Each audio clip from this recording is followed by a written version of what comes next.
سلام دوستان عزیز، ما یک سیستم جدید طراحی کرده ایم. امروز می‌خواهیم نحوه کار با آن را به شما آموزش دهیم. ابتدا یکی از ربات‌های ریاکشن ما را باز کنید.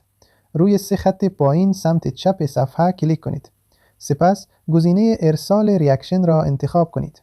حالا ربات از شما آیدی عددی کانالتان را می‌خواهد. برای پیدا کردن آن وارد کانال خود شوید و یکی از پست‌ها را به ربات ما فوروارد کنید.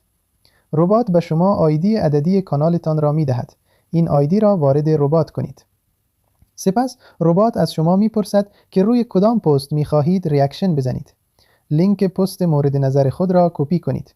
آخر لینک آیدی عددی پست است. آن عدد را به ربات ارسال کنید.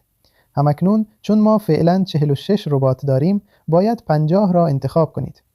در این مرحله ایموجی های مورد نظر خود را انتخاب کنید.